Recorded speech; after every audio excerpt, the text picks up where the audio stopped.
नमस्कार, स्वागत है आप सभी का। 2025 के करंट अफेयर के लिहाज से सर्वाधिक महत्वपूर्ण मुद्दों में से एक परिसीमन डिलिमिटेशन जो कि इलेक्शन से संबंधित मुद्दा है और साथ ही दक्षिण बनाम उत्तर का जो प्रश्न या प्रसंग इसमें उपस्थित हुआ है वो इसको संवाद के लिहाज से भी अत्यधिक महत्वपूर्ण मुद्दा घोषित करता है। आगामी जितने भी एग्जामिनेशन है उनके लिहाज से ये अत्यधिक महत्वपूर्ण बिंदु है।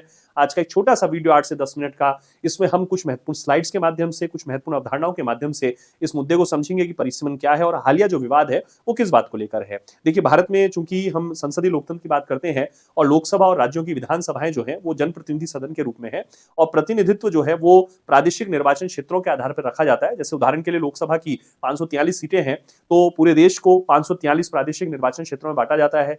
ये जो निर्वाचन क्षेत्रों का आवंटन है और जो सीटों का आवंटन है ये जनसंख्या के आधार पर किया जाता है। कॉन्स्टिट्यूशन का आर्टिकल 82, आर्टिकल 81 में इस प्रकार की व्यवस्थाएं देखने को मिलती है। और जैसे जैसे जनगणना होती है, 10 साल में जनगणना का जो नियम रहा, तो ये देखा जाता है कि जब जनगणना के आंकड़े आते हैं, जनसंख्या के आंकड़े आते हैं, तो उसमें बहुत सारे परिवर्तन होते हैं। किस क्षेत्र में आबादी बढ़ती है, किस क्षेत्र में आबादी घटती है। जो जनसंख्या के घटक तत्व होते हैं, ग्रामीण, शहरी जनसंख्या, विभिन्न प्रकार के जो उसके अनुपात हैं, उनमें परिवर्तन आता है। और इन सब के आधार पर लोकसभा और विधानसभा में जो सीटों की संख्या नए सिरे से निर्धारित हो सके, इसके लिए जो प्रक्रिया अपनाई जाती है उस प्रक्रिया को डिलिमिटेशन या परिसीमन कहा जाता है।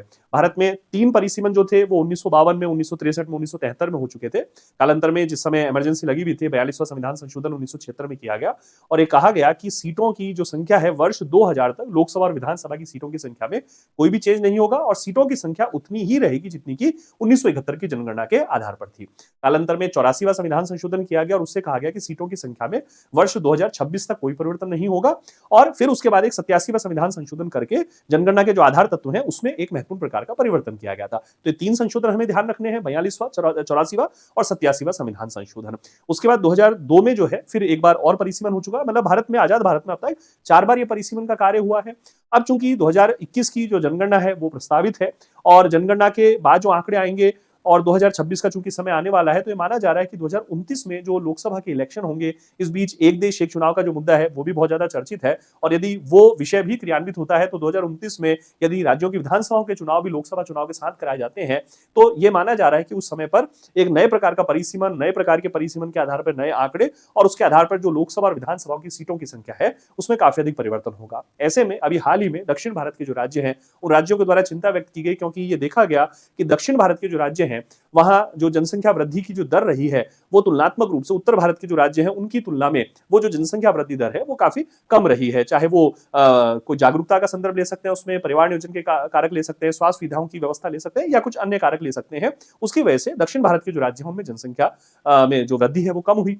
अब यदि जनसंख्या के आधार पर सीटों का वितरण होता है तो दक्षिण भारत के राज्यों की चिंता है कि उनकी जो सीटें हैं 2029 में जब इलेक्शन होंगे और 2026 का समय चूंकि बीत जाएगा, परिसीमन हो जाएगा, तो उनकी जो सीटों की संख्या है उसमें घटत हो जाएगी। हालांकि केंद्र के जो गृह मंत्री हैं अमित शाह जी, उन्होंने ये स्पष्ट किया कि इस प्रकार से कोई भी डरने की जरूरत नहीं है। ये एक स्टेटमेंट अभी हाल ही में जारी हुआ है, बीबीसी की वेबसाइट से हमने लिया, जिसमें एमके स्टालिन जो सीएम है तमिलनाडु के, उन्होंने कहा कि अगर देश भर में मौजूदा आबादी के आधार पर निर्वाचन क्षेत्रों का बंटवारा किया गया तो ऐसी स्थिति में तमिलनाडु को 8 लोकसभा सीट गंवानी पड़ेगी। एक उन्होंने संदेह व्यक्त किया और इसने उत्तर बनाम दक्षिण की एक बहस जो है उसको पुनर्जीवित कर दिया।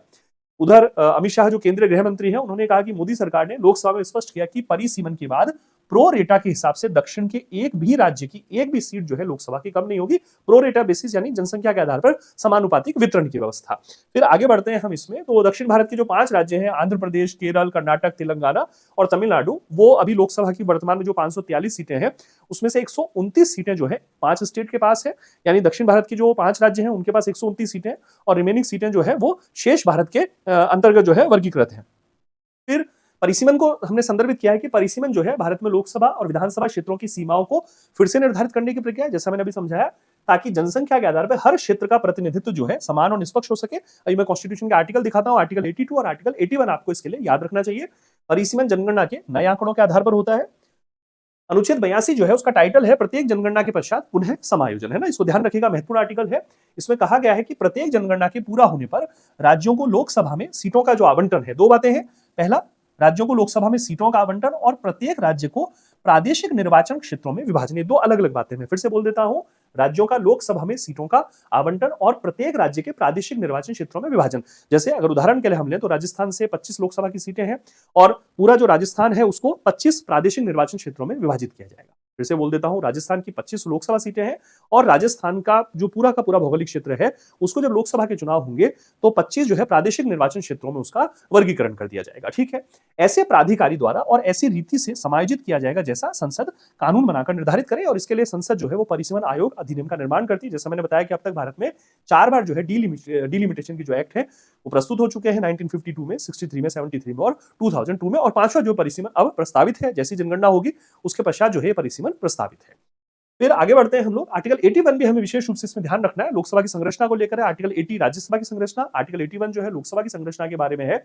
आर्टिकल 81 का जो खंड 2 है उसका उपखंड क है, वो कहता है कि प्रत्येक राज्य को लोकसभा में कुछ स्थान इस प्रकार से आवंटित किए जाएंगे कि उस संख्या और राज्य की जनसंख्या के मध्य का अनुपात जहां तक साध्य हो, यानी जहां तक संभव हो सके, सभी राज्यों के लिए एक समान होगा, है ना। यानी इस प्रकार से आवंटन किया जाएगा कि जो जनसंख्या का अनुपात है, मान लीजिए जैसे 20 लाख की जनसंख्या पर एक प्रतिनिधि चुना जाना है तो तमिलनाडु के लिए भी अनुपात उतना ही माना जाएगा, मिजोरम के लिए उतना माना जाएगा, राजस्थान के लिए उतना होगा, बिहार, उत्तर प्रदेश, महाराष्ट्र के लिए भी उतना ही होगा। ठीक है, तो हर राज्य के लिए जो है 20 लाख पर या 30 लाख पर या 25 लाख पर एक प्रतिनिधि का निर्वाचन। अब ऐसे में क्या होगा, ये माना जा रहा है, अभी जो दक्षिण भारत के राज्यों की चिंता है वो इसी प्रकार की है कि अगर उनकी जनसंख्या, चूंकि पिछले कई वर्षों में उत्तर भारत के कुछ स्टेट्स की तुलना में उनकी जनसंख्या जो है वो कम बढ़ी है, ऐसी स्थिति में उनको ज्यादा सीटें नहीं मिल पाएंगी यदि जनसंख्या के आधार पर होता है, और उत्तर भारत के राज्यों को जो है अधिक मात्रा में सीटें प्राप्त हो जाएंगी। तो ये जो संदेह है, ये संदेह जो है उसको इलेक्शन से रिलेटेड विषय तो है, साथ ही संवाद का जो विषय है, जिससे हम उत्तर भारत बनाम दक्षिण भारत के राज्यों का जो विवाद भी कई बार कह दिया करते हैं, जो भाषा को लेकर भी एक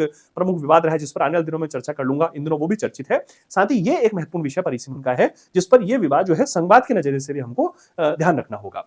फिर ख जो है उसमें वो कहता है कि प्रत्येक राज्य को प्रादेशिक निर्वाचन क्षेत्रों में इस प्रकार विभाजित किया जाएगा कि प्रत्येक निर्वाचन क्षेत्र की जनसंख्या और उसको आवंटित स्थानों की संख्या के मध्य का अनुपात जहां तक साध्य हो संपूर्ण राज्य में एक समान हो।